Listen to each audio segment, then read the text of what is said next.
What is going on, everyone? Welcome back to a long awaited coast to coast podcast.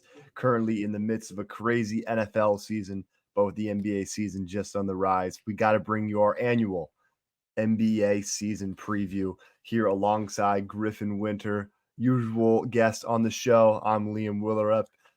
We got a lot to talk about today, but first of all, Griffin, how we doing? How we think about the NFL season so far, real quick, and can't wait to jump into basketball.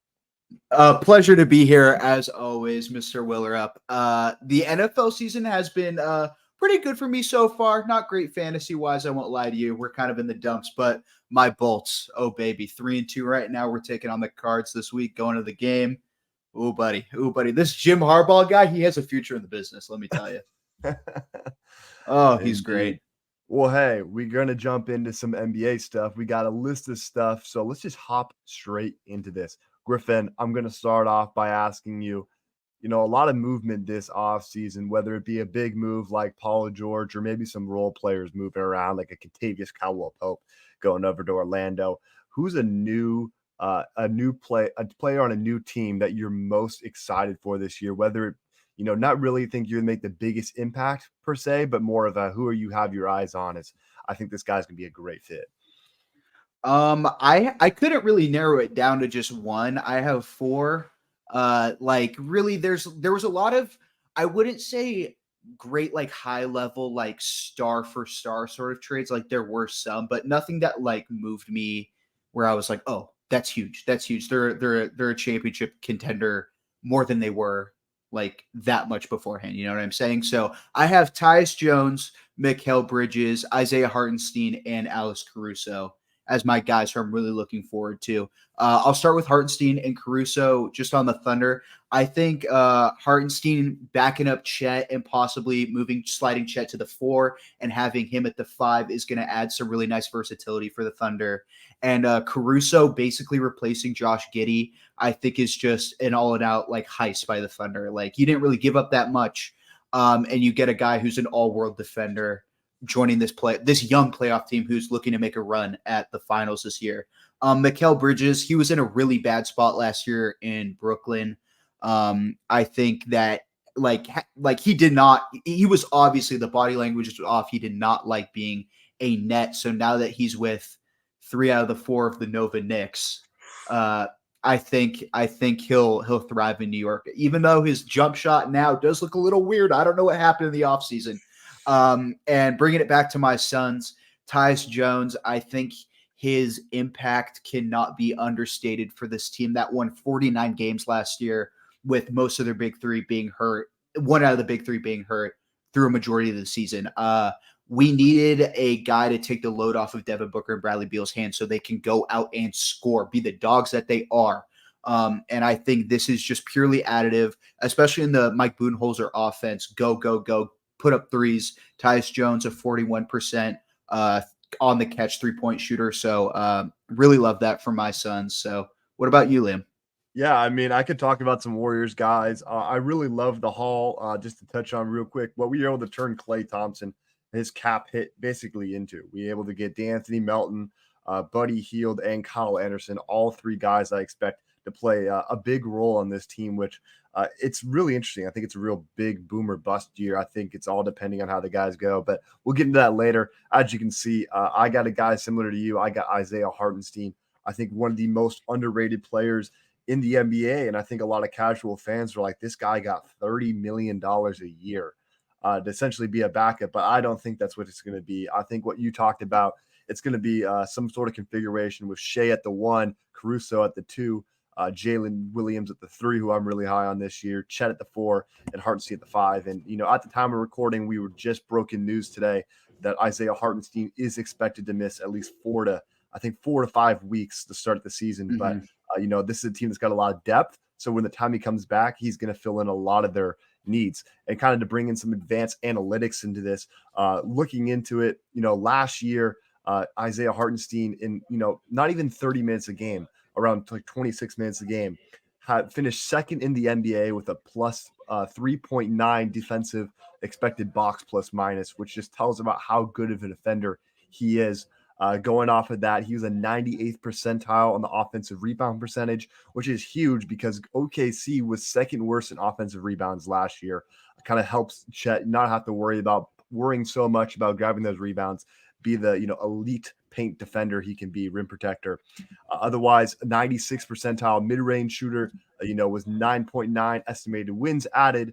And, with OKC allowing 111.2 points per game last year, which was, top 10 for best defenses, you're adding another guy and also, Caruso, as you mentioned, to pair well. But, I think kind of similar situation to how, Isaiah Hartenstein might be in the mold of not similar player exactly, but kind of how Daniel Gafford kind of came in under the radar and made a big, impact for Dallas last year.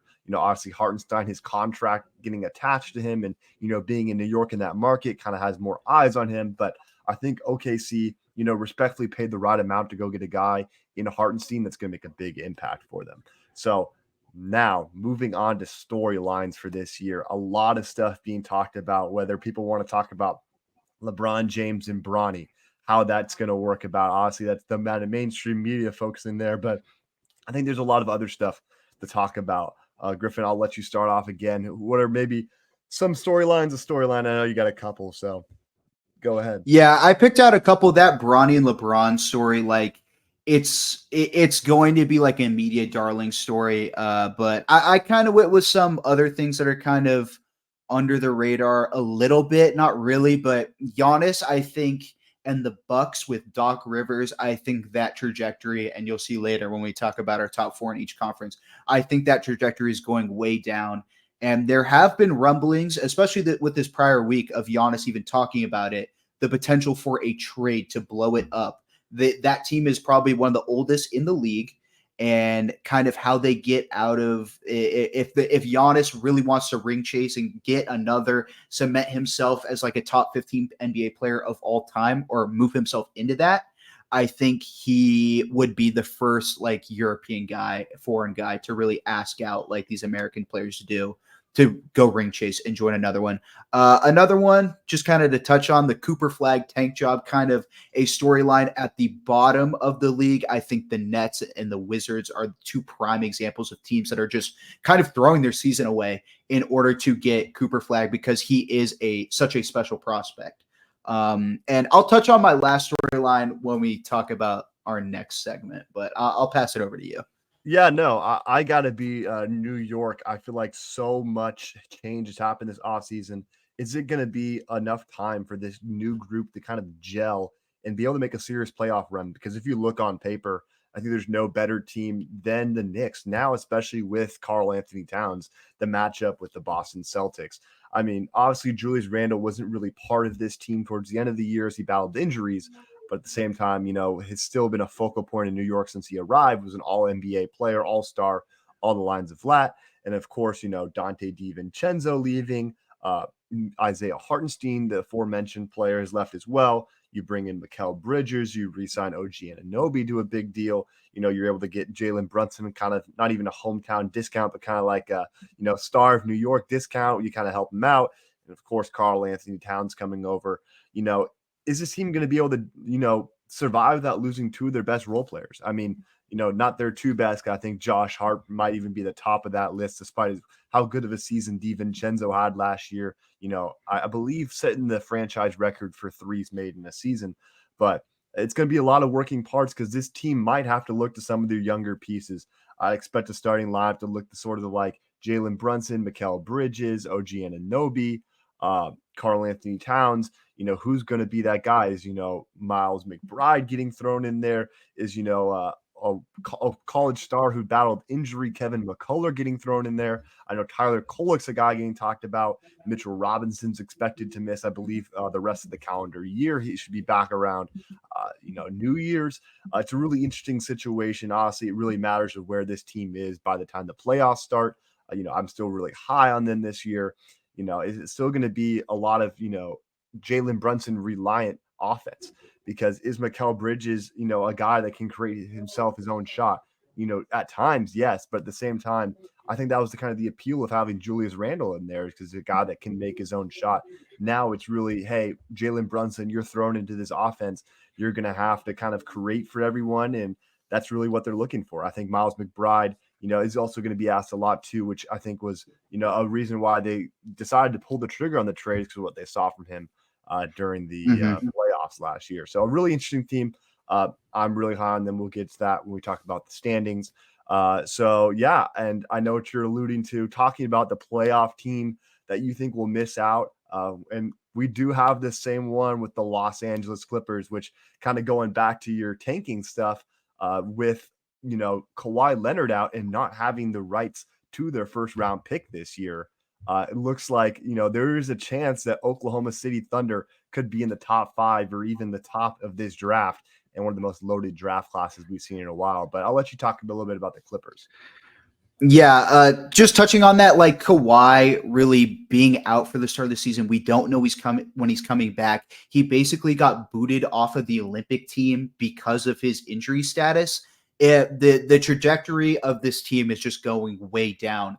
Harden, like this heliocentric style of offense that he has run, that's kind of taken over the league in certain respects with guys like Luka. He's not the same guy that he was in Houston. Like, this is not the same James Harden.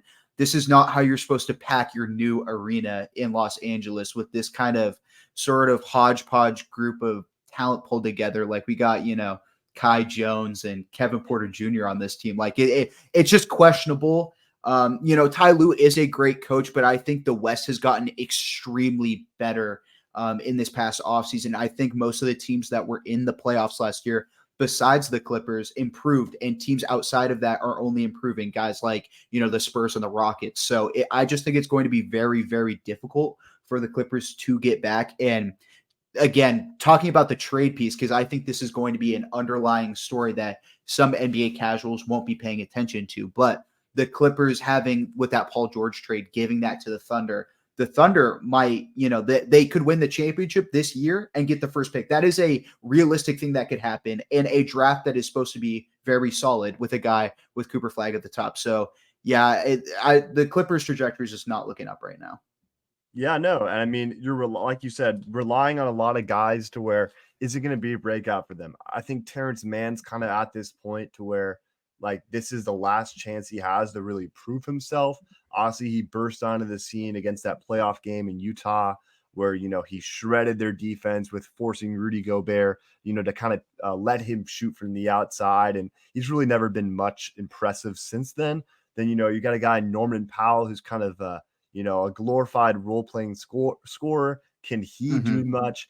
Honestly, I got to be a little biased in here. I really hope Jordan Miller gets his chance.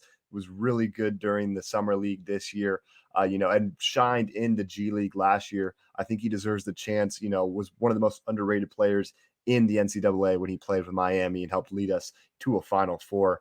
But yeah, it's an interesting situation. I expect some trades to happen with this team one way or the other, whether they're selling off some guys. You still have some talent on that roster that's promising, but with no draft pick, your own draft pick in this draft, I think there might be some moves that might force their hand, maybe looking to a team that needs a big, hey, we got Zubac, one of the more underrated guys in the league. We're willing to give him to you if you can throw us some capital.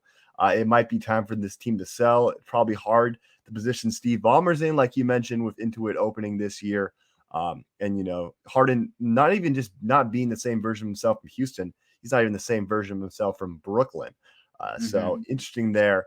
And talking about selling players off in trades and stuff like that, we always want to see when stars move. Obviously, past deadline or deadline near deals, Kevin Durant, DeMarcus Cousins, all a bunch of big names have been moved at or near the deadline before. Who's a player that before the deadline ends is that you want to see moved this year? Like, we could always talk about like the obvious guys like Trae Young, like Zach LaVine. Like, these guys are guys that have been shopped around. Brandon Ingram, for example. Like, these are guys that we are expected to be moved, guys who are like, all-star level players. But I really want to swing for the fences, a KD level trade. So I am once again circling back to the Bucks and saying Giannis Antetokounmpo. I think if this season goes south, sort of like it did last year with Doc at the coach and Dame not really being, as advertised coming over in that blockbuster trade. I think Giannis, with his mindset, is a win now player, is a guy who cares more about championships than I think he does just like chilling on the Bucks forever for his career. That's at least my opinion. So I would want to see, we've been talking about this Phantom Miami Heat trade forever. Like when are they gonna kind of make a move for a star like that? And I think I would like to see Giannis moved at the deadline if things go south for the Bucks. Things could always go good for them, but right now I don't think their trajectory is looking up.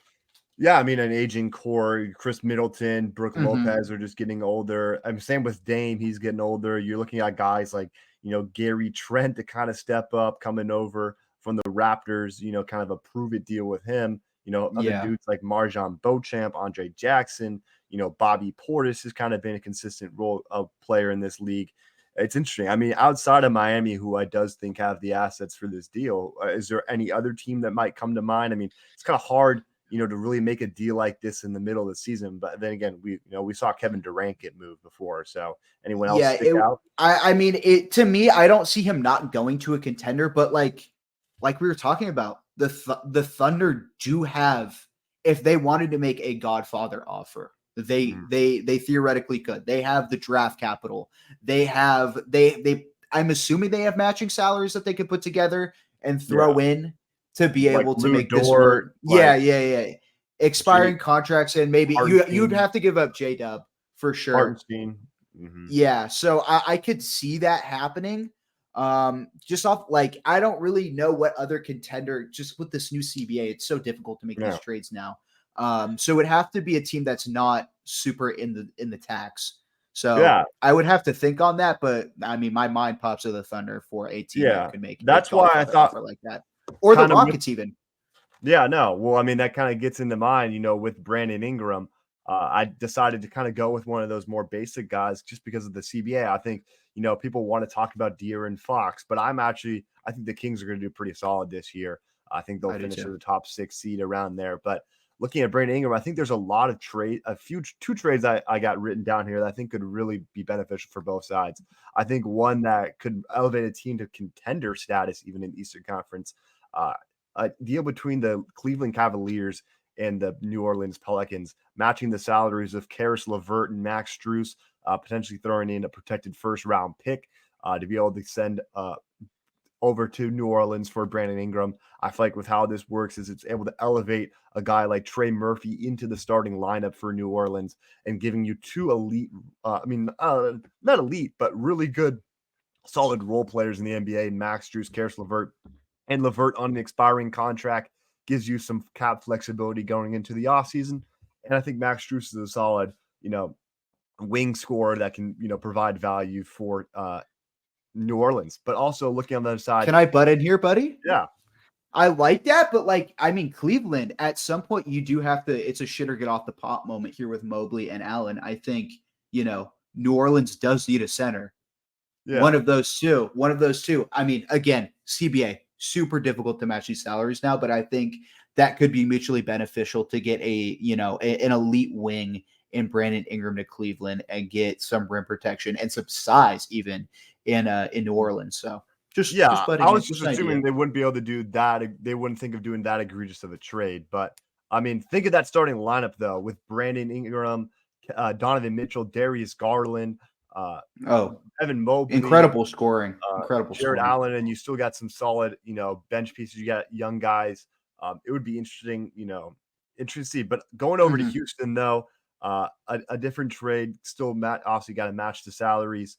I got Houston sending over Dylan Brooks, Steven Adams, in a protected first rounder for Brandon Ingram. I feel like in this situation, it's a little interesting because I think Houston's actually kind of high on their wing talent with guys like Mhm. Tariq and Jabari Smith Jr., Cam Whitmore. But They it have too depends. many guys. This would be if the season's going well for them. I feel like that's a pretty loaded team still. You still have, Amen Thompson, Jalen Green, Fred Van Vliet, like I mentioned, Jabari Smith Jr., Tari Eason, Alperen Sengun. I think that's a real serious team in the West if you do that.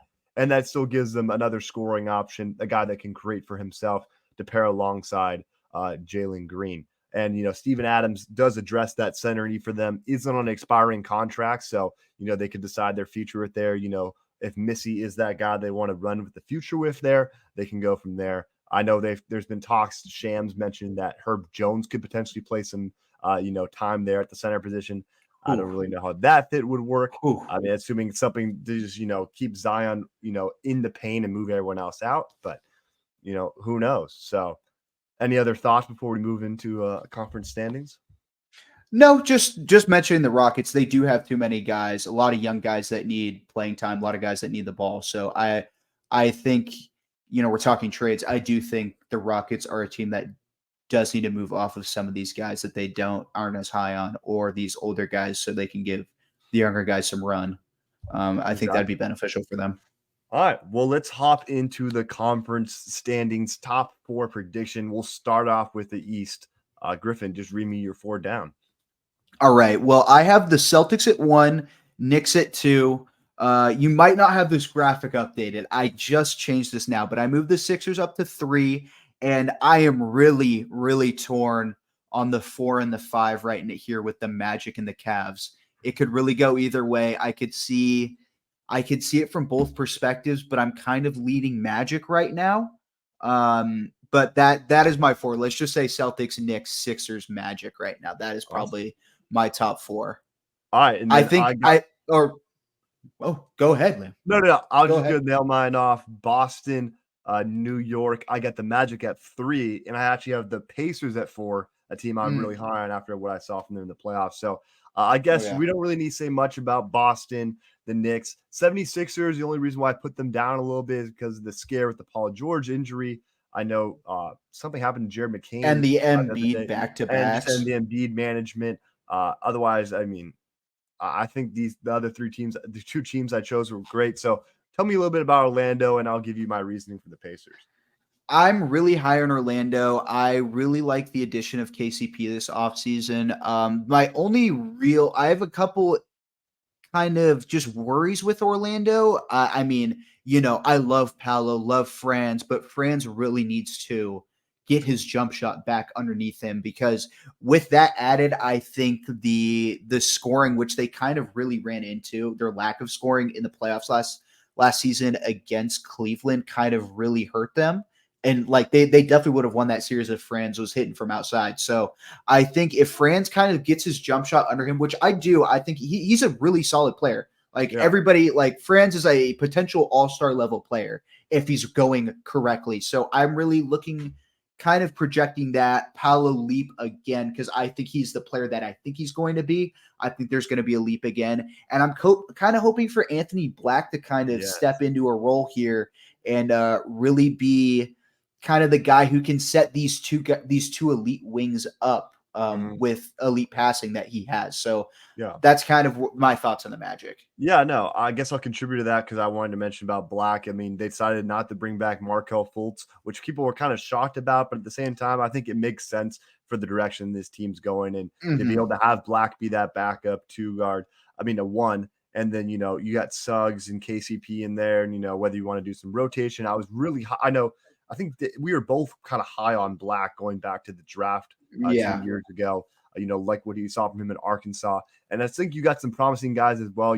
Jet Howard, maybe he can do a little bit of something. Tristan Da Silva, a really polished guy that came out of Colorado from this year's draft class. I want to see what I can see from him. Mo Wagner, Wendell Carter just got an extension. Like you said about Franz, like if he can, I think he shot like less than 30% from 3. If I'm not, I think like Yeah. I 29. thought from my recollection, it was in the 20s, but Yeah, I want to fact say it was check me like in the comments. 29. So yeah, if he can do that, but like you were saying, Paulo, I think can really be one of those dudes in this league. I think he could be one of the top players in the Eastern Conference next year. I could see an All NBA caliber season from him if things go right. And we'll get into it later. What I got to think about the Magic in terms of accolades and things like that. But otherwise, for the Mm. Pacers, I think they're a really strong team next year if they're able to this year if they're able to stay healthy. You got Tyrese Halliburton. Aaron Nesmith played well in the playoffs. Ben Matherin coming back was really good After the post All-Star break. He only played in a few games, I think about 7, and averaged nearly 18 points a game. I think he's a guy that people are really focused on Andrew Nemhard breaking out and kind of becoming that star after from the playoffs. But I think people are forgetting about how good Ben Mathurin is. I think he can be a Oh real yeah, big piece for them. Ben's a Some dog. other guys, Ben Shepherd, Pascal Siakam was great, of course. Miles Turner, still great. I think there's a lot of really talented players on this team. And Rick Carlisle, that push it forward offense. I think with having 3 lead guards now with, TJ McConnell, Andrew Nemhard, and Tyrese Halliburton, as long as one of those guys is on the floor at all times, I think they're able to get that offensive production they're looking for. And Jarris Walker, I'm looking for him to break out this year. Was really talented in college at Houston, and I think he's got a really diverse skill set that the Pacers, if they're able to tap into, he's going to be a really big piece for them next year. So now moving over to the West, I'll run Just through my continuing off the East real quick. yeah. I think the top 7 after that top 2 with Boston and New York, I think that 3 through 7, 3 through 8 range is like really a crapshoot. I think it could Yeah. be really any of these teams, and I'm high on a lot of them. Like I agree with what you said with the Pacers a lot. Their trajectory is going up right now. Love Mathurin coming back, the guy they didn't have in the playoffs. So yeah, I 100% agree with you. I guess kind of just to throw this on you real quick, is there a team that didn't make the playoffs last year in the East that you really think could make a run into the top at least 10, make a playing game at least next year? Because I feel like that Yeah, bottom 5 was really bad in the East last year. Yeah, I was kind of circling the Hornets, Mm-hmm. or the Hawks. But Oh, okay. I'm kind of leading Hornets just because I think if you do get a full season of LaMelo Ball, he's wearing ankle bracelets now. So Mhm. hopefully he doesn't hurt himself. But it seems like they're running the offense through Brandon Miller, and he has been killing it this preseason. And Mhm. you and I are both super high on him. Oh, yeah. Every all the stuff I've been hearing about their new coach coming from Boston, I think he's going to be a good one. I like all the moves their front office has made. I kind of really have been liking how Saloon's been playing. I don't know how Yeah. much he's going to contribute to winning this first season, but they're kind of a team that I've circled kind of outside that top 7 or 8, but to make a play in this year. Yeah, and don't forget Nick Smith was like one of the top high school recruits, kind of didn't have the Mm-hmm. best season at Arkansas. I think he could be a piece for them as well, potentially to slide in alongside Ball. The other team that you didn't mention that I think could potentially make it in is the Raptors. I think they got a really solid core, a really good strong 3 with R.J. Barrett, Scotty Barnes, who was an All-Star last year, and Emmanuel Quickly, who I'll get into later, who I'm really high on. He played really well towards the end of the year. I think the Knicks had to get rid of him to get to where they are with OG, but I think he's a guy that he's going to make the New York Knicks have a little bit of regret from what happened there. But moving into the West, I'll drop my 4, you drop your 4. I have OKC at 1. I have Dallas at 2. I got Denver at 3. I think they're going to fall off a little without Contavious Caldwell Pope. And at 4, I got the Memphis Grizzlies. I was high on them last year. I'm going to double down again this year. I'll stand on that. How about you? I got the Thunder at 1. That's something we agree on. I have the Suns at 2. I have the Timberwolves at 3, and I have the Mavericks at 4. So pretty So, different. I mean, similar yeah. to the East, kind of like I think that 2 through Mhm. 9 is like it could really go. Deep. It could go a lot of ways. It could go a lot of ways. So A good team's personal going to miss out preference. on the play-in. I think. So what? Looking at the Western Conference right now, kind of at the teams. So what? I Utah. mean, I to don't think. me, there's Ut- 3 bad yeah. teams. It's Utah, the Trailblazers, and the Clippers. To me, are the ones that miss out. Mm-hmm. That's the And bottom 3, and San everybody else Antonio could make the probably gonna playoffs. pull the short end of the stick, but Yeah, they could yeah. still surprise. Uh-huh. But yeah, no, I mean, otherwise, like the Rockets look good, the Grizzlies, the Pelicans, like everyone else I could see like being a top 3 seed almost. Like if things Yeah. go well. I mean, maybe I'm a little bit bullish on the Warriors, but like the Warriors could probably be a top 5 seed, if things go right. So Mhm. but you mentioned though, the Timberwolves, I didn't include them. I was a little bit hesitant with the amount of moves they've made this offseason. I do like guys like Robert Dillingham, coming over, Terrence Shannon. I don't know how much of a role he'll play, but, Julius Randle, how that fit's going to work. Dante DiVincenzo, he's really going to be kind of a bench piece for them. What's your thoughts on the Timberwolves, how they stand? Because I thought Cat was just a great fit for them. And, it kind of sucks to see him leave because he kind of really grew into Minnesota. Yeah, the Cat piece, there's no doubt he is a great player. But I think when it comes to those late moments of the playoffs, he just wasn't getting it. Like, to me, he was not really getting it done for them for the ceiling that they want to reach with Ant. I don't love the trade that they did, but I think Dante DiVincenzo is already a contender for 6th man of the year, right? When he walks in the door. And I think people are sleeping on actually how good Julius Randle was in New York. He was a all NBA guy who was dropping 24 and 10, averaging that. It's going to be interesting how he's utilized for sure and how he plays off of Gobert. And that will be kind of, to me, that's the key of how this will run, how this whole thing will run. But at this point, Ant is just, to me, he's such a special player. And at this point, I don't know if I can doubt him and keep them outside of the top 4. Yeah. So that's kind of where my mindset's at. And again, love Rob Dillingham in the draft. I think he could be a fun contributing piece off the bench early. So yeah, I think Jaden McDaniels and Naz Reid. Also, shout out Leonard Miller. Yeah, I think he could be good too. But I think, Naz Reid, Jaden McDaniel, I think those are guys really kind of getting keyed in on. Naz Reid could be, they might have two, kind of like back when the Clippers had Montrezl Harrell and Lou Williams. It might be a little bit of different play styles, but a little bit same situation with Dante and Naz Reid. I expect Naz Reid to get that production more, given that, he can kind of fill it into that Cat role a little bit differently than what Julius Randle will bring to the table. Yeah. But my situation, talking about Denver, I think Kentavious Caldwell-Pope is going to be a huge miss for them. I also don't think, they'll be pushing for that top seed as much as they will. But I think naturally, with how good Jokic is, they're going to be able to get there. Where did you have Denver? 3. I got them at 3. Okay. And then Memphis at 4. I think they're well-rounded. I think it's kind of really on how high Ja can keep them. I think everyone else will be able to deliver. But as we saw last season, without Ja, this team is just not, functioning at all. They don't really have a focal point to go to. But if you have Ja out there, you got Bane, who I think will only gets better with Ja next to him. A lot of other guys. Vince Williams broke out for them last year. You got Luke Kennard, you got Jaren Jackson Jr., Zach Gigi Jackson. Gigi Jackson, exactly. Marcus Smart, Santi Aldama could be take a leap. I think there's a lot of really interesting pieces there. Zach Edey, shout out.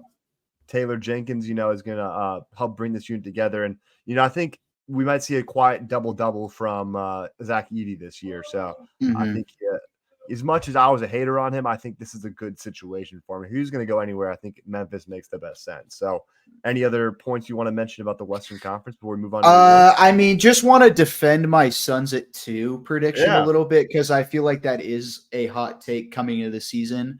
If you're watching the Vegas lines right now, a couple weeks ago, 45, now it's at 47. I think some people are starting to catch on. Shout out Kendrick Perkins was talking about, I'm going to say us here because, I am a fan, and this is clearly biased. But he was talking about us being the dark horse in the West, and I don't necessarily disagree. I think that Coach Bud is such a better fit for this team compared to Vogel. Vogel really defensive minded, and before coming into last season, I really thought that our offense was going to be clicking on all cylinders, and that just was not the case. And I think Coach Bud really emphasizing taking way more threes than we did last year. We were bottom 5 in the NBA last year for 3-point attempts, and I think putting way more up this season. Yusuf Nurkic he's going to be shooting a lot more threes. So I think really the Suns are going to live and die by Yusuf Nurkic. If he can play up to his potential with his, if he can shoot 33% from 3, just make teams respect it. I think the sky is going to be the limit. I really have loved how our rookies have looked so far. Oso Iguodaro and Ryan Dunn, especially Ryan Dunn. He comes into the league, and I cannot believe he fell to 28 looking at him now, but he is a defensive stopper. He comes in the league with an elite trait on defense, and if his 3-point shooting is to be believed right now, he comes in the league ready to make an impact on a playoff team. And KD Book coming off of the Olympics, I'm very high on them from what I've seen so far and what the vibe has been last season. Horrible vibes with everybody. It seems like people are kind of, the youth movement is kind of helping. Tyus Jones, Monte Morris are helping. So that's kind of where my mindset's at. Where do you have the Suns? I'd say probably about 6. I think I have concerns if they. I know he's a good player if they keep Bradley Beal in the starting lineup the entire season. I think for the sake I'm on the Bradley Beal move to the bench and exactly. start. If this Ryan Dunn thing is real, move him to the starting lineup. If not, Royce O'Neal or Grayson Allen, someone like that. I don't even think Ryan Dunn's gonna have. He's a good player from what we've seen in the preseason, but I think he might. It's gonna be kind of hard for him to break into this. Is a strong wing rotation, so kind of ideally how I'd want the Suns to do it. If I was, visionarying how I think this offense and this defense would go, I'd want Tyus at the 1, Booker at the 2, Grayson Allen at the 3. Who was people forget how good he was last year. One of the best 3-point shooters in the league last year. 46% last year. Yeah, Kevin Durant at the 4, Yusuf Nurkic at the 5, and then Monte Morris at the bench at the 1, Bradley Beal at the 2, Royce O'Neal. I mean, I guess then you could slide in. Dunn will play at the 4. Okogie or Dunn, whoever runs there, and then Mason Plumlee at the 5. So Oso's taking his spot 30 games in, by the way. Mason Plumlee's washed. The Clippers fans were right. He's bad. Well, he's not good, bro. Also, you're not going to run probably a 10-man rotation. It's probably be more like a 9-man, if anything. But yeah, I think for the sake of having a really good 6-man, I think Bradley Beal would excel. And it's a point of is it going to get to that point? Is he going to thrive in that role? I've been saying conversation midseason. Yeah, I've been saying the entire offseason that he kind of needs to embrace. We're not as storied, obviously, as this team was, but the Manu Ginobili role. Like, you need to be, that spark plug off the bench that will, come in with a couple guys off the second unit, and there won't be an extreme fall off from guys like Booker coming out of the lineup. Yeah. So, and staggering the lineups, like, obviously you'll close with Beal in the lineup, but like not starting the game off with him, obviously, is kind of how I'm kind of envisioning it. So I hope it doesn't get to that point, and where, how they're starting with Tyus Jones, Book, Beal, KD, and Nurk. I hope that, I hope it works out. But from what I've seen, I think we're kind of going to have to pivot, especially on the defensive end too. Because that Tyus Jones, Book, great defender, but he has to do so much on the offensive end in the NBA compared to the Olympics that he's going to be taxed. Beal, not a great defender. KD, a really good defender. And Nurk, not awesome on defense. He's fine, but like serviceable. I think, yeah, exactly. All right, well, let's hop into our war predictions. We'll go from the bottom up. We'll start at Coach of the Year. I got Orlando Magic's coach Jamal Mosley, and you have Ime Udoka. The Rockets, Ime Udoka. Yes, obviously. Pitch me your pitch on the Rockets. I mean, we talked a little bit about them already, but I mean, I just think I've been talking about this a lot, but their upward trajectory is just pointing straight up. I'll talk about this guy later, but Reed Shepherd, I think, is going to be a dog. If we can kind of see a similar production that Jalen Green had toward the end of the season that he had last year, and he can continue that momentum into this season, I think the Rockets, the sky's the limit for, probably like they could be like a top 4 seed if everything goes right for them and they're ahead of schedule. So I'm kind of projecting the Rockets to make the playoffs with this pick. So that's my Ime Udoka defense. I mean, we talked about the Magic. I'm at 3 on my Eastern Conference predictions. I think it's a really strong group of players. It's a weak, kind of drop off from the 1-2 seeds in the Eastern Conference. I think they go and capture that, and Jamal Mosley is going to get the credit for it. Speaking of improving, a most improved player, who do you got? I have Kobe White. Okay. I mean, who do you have? Improving. I have Emmanuel Quickly. Bro, that's what I hate this award because I mean, I don't mean to get on my Bill Simmons soapbox, but like, bro, all these guys are already good. How much can they improve? The leading odds leader right now is Victor Wembanyama for most improved player. Like, He won't win it. of No. yeah, of course he's going to get better, bro. He was a rookie last year, and he's going to continue. He's a freak athlete. Like, of course he's going to fucking. No, so I'm saying, He's like, do gonna. you think Kobe White's going to be an all-star? Because that would probably be most improved. Ah, Like 25 a game, like he'd be an all-star. he would. It's possible. I think if they move off of Zach LaVine, I think it is possible. Because he But averaged like 19.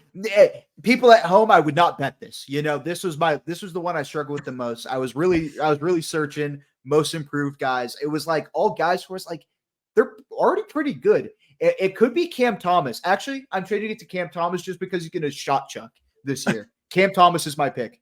Fuck Kobe Okay. White, bro. It's Cam Thomas. I was gonna say I feel like Jalen Williams is another guy that's high on the odds you could have picked. But like, he's already good. Yeah, but he's not an all-star. It's like that's like the thing. It's just the West is so deep, bro. Like, yeah. okay. But no, I hate this I award. took Emmanuel quickly. He played fantastic down the stretch at the end of the year. During the last month of the season, which give or take what you want to take from it, the 6 games, whether people were trying or not, 23.2 points per game, 7.5 assists, 5.5 rebounds, shooting 38% from 3. I think he's going to be a good playmaker. He's going to be a good scorer for this team. They need a guy like him. I think he can be near the top 10 in the NBA in assists next year. I'm really high on him. Like I mentioned with the Raptors, I think they're a team that's going to be a top 10 seed. I think they could get as high as 8. I don't really know how high more. I can't expect seeing more higher than that. I would bet they're over on their win totals if I was betting on that, but I'm high on quickly this year. And defensive player of the year, we have the same person, Victor Wembanyama. I mean, It's I Wemby, think bro. it's just Wemby. I think It's there's strong honestly consideration for Bam too. at this point, I think it's Wemby's award to lose for like the next 10 years. Well, he's minus money to win the award, which is like it's Wemby's winning this award. Like I would bet that right now. I'm going to bet that right now. Like that's actually so insane. I think they might temper back on it if they don't win enough games. Like a minutes restriction thing? No. I think like the voters won't. If they win less than 30 games, voters are gonna be like, why should we vote this guy Depoy if they didn't win enough games? Because I mean, he probably should have won it last year, given on how well he played. I feel like there's voter fatigue with Gobert, and Gobert's not winning anymore. So yeah, it's gonna be okay. It's kind of gonna be how good the Heat are with Bam. I guess that's true. Yeah, I say if the Heat can be a top 5 seed, he can probably get it. I think if you just watch the Spurs, there is a black hole in the middle of the paint. Like if you drive on him, like that shit's probably getting packed. Like it's just. To me, Wemby is just like the clear out and out favorite for this. And to base that off of win total, I think even last year, like I probably would have voted Wemby over Gobert. And I think this year they're going to be improved. I don't know how much improved, but they're going to be improved. So, I'm Team Wemby for this one. All right. Well, I'm Wembanyama as well. Moving on to 6-man. We got 2 guys from the same team. I got Naz Reid. You got Dante DiVincenzo. I mean, you talked a little bit about Dante, but how do you think he fits in this team? I'm assuming more of he's kind of in there alongside Ant, driving dish kind of situation. Yeah, how do you think he fits in this roster. And I think there is no underlying the mental aspect of the trade for Dante DiVincenzo. We saw that in the preseason against New York, and I think that is going to continue throughout the rest of the season, kind of a fuck you mentality. Let me show you who I am sort of deal. And I think it is going to be tough with 2 6-man of the year potential guys coming from the same team, because at some point someone's the 7th man. But I just think Dante's scoring ability is just going to be, I think it's going to pair extremely nicely with Ant. And even Mike Conley when Ant's out of the game. So I'm Team Dante. I mean, Dante's definitely probably going to see some time at the 1 as well, depending on how Dillingham progresses throughout the year. My case for Naz Reid, you get rid of Karl Towns. If there's anyone on this roster that's going to fill that void in terms of the exact play style he is, Julius Randle, a better player, but I think Naz Reid, people are forgetting how good he is, what he showed in the playoffs. I think there's going to be times now where only he's playing alongside Gobert, but where they're going to take Gobert out of the game and they're going to say, hey, we trust this guy. Aussie Gobert is our stalwart on defense, but we're going to throw, maybe some smaller ball lineups where you got, Conley out there with Anthony Edwards, Dante DiVincenzo, Jaden McDaniels, Naz Reid, being able to stretch the floor. I think there's going to be a lot of opportunity for him. And I think he's going to get, a lot of 3-point shots open. He's going to get some rebounds, points, all that kind of stuff. I'm high on him this year. If there was a bet out there to be like a Minnesota Timberwolves to win 6th man of the year or the field, I'm putting my money on that, and it might be minus odds. Mm-hmm. So 100 P.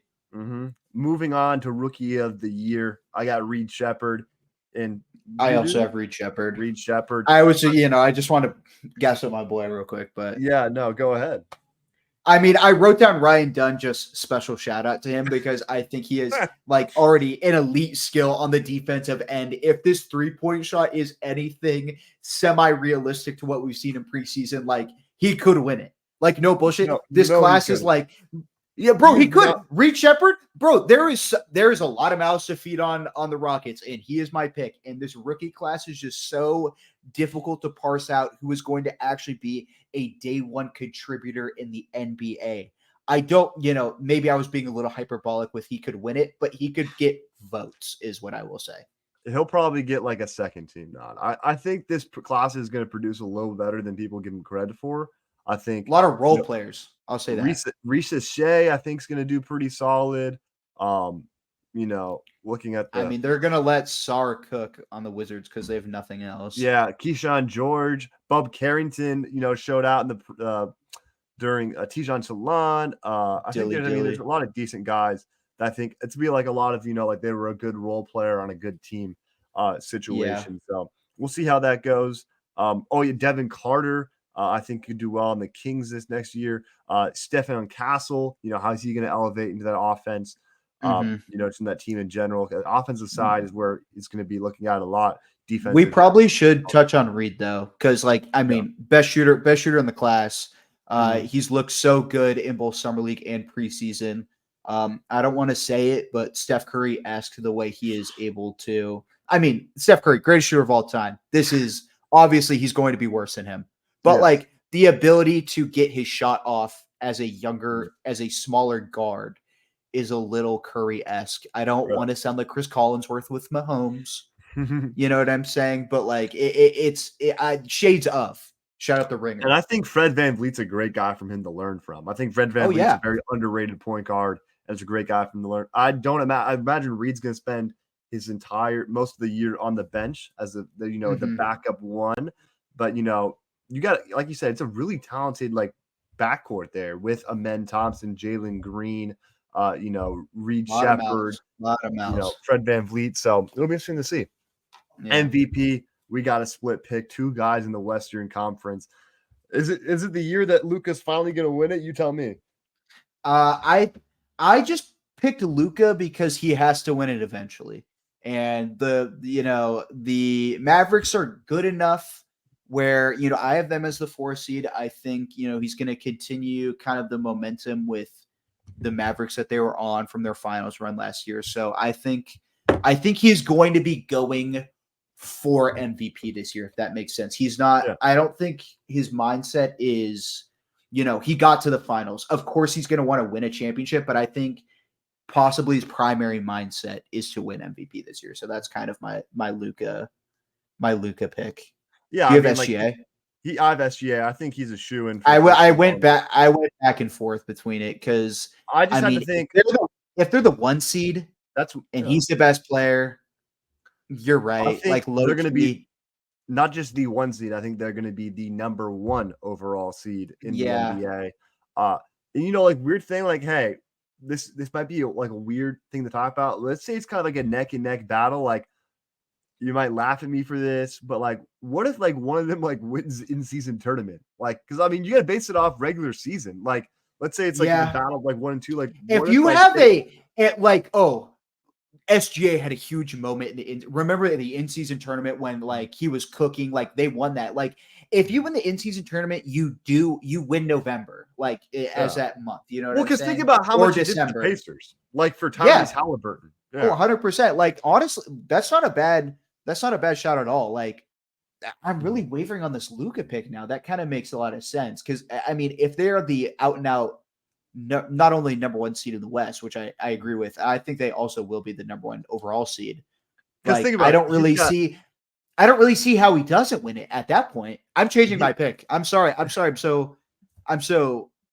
not even We're committing to anything, but I'm You're committing to joined SGA over to right the now. Bay side. All right. His Okay. aura just pulled me in. All right. So we got to switch over there. But hey, I mean, like I Sorry said, to mess up your he's got graphic. less defensive attention to deal. I mean, less defensive duties to deal with Caruso next to him. Don't forget, there's Cason Wallace still. There's Lou Dort still. I think he's going to go out there and he thought he was going to win the MVP last year. Obviously, went to Jokic. Jokic is kind of off the table in my opinion, unless he Jokic is not winning this, bro. Like he'll be great. He'll probably be first team All NBA. Well, it's like at some point, like LeBron, you're not winning MVP this year. We're giving it to Derrick Rose. Like it's kind of like that. Like, sure, you are the best player in the league still, and you will be Jokic. You will be the best player in the league, but they're probably going to give it to SGA or Luka, in my opinion, this year. Right. It's just their time. Well, any other last things to mention before we wrap it up? Not really. I didn't expect us to go 51 minutes, but here we are. Here we are talking ball with my boy. We got Griffin switching up on picks. Yeah, missed the Suns Lakers preseason game. Really bummed about that. Got to crunch some film, guys. But here we are. We'll be back before you know it. We'll have to come back. We'll be back. Maybe like quarter way of the season. We'll have to come in. Who needs to make some trades? Who's disappointed? NBA Cup reactions. Exactly. Hey, I think it was really good last year. I think it was fun. Are the courts going to be like they were? Do you know? They toned them down a little, I think. They did? Some of them got toned down. Yeah, I saw like a couple. Let me know in the comments, guys. All right. Well, appreciate you guys. It's like a long. Welcome back, like I said again, to another Coast to Coast podcast. Hoping to bring you back. Welcome back to the NBA season. Here at the quarter of the season mark. Who knows what may happen? Maybe Anthony. They're going to be talking about. They're going to be talking about the Suns. Guarantee it. They guarantee it. They'll be talking about the rise of Brandon Podziemski again because he is legendary. All right. Appreciate everyone.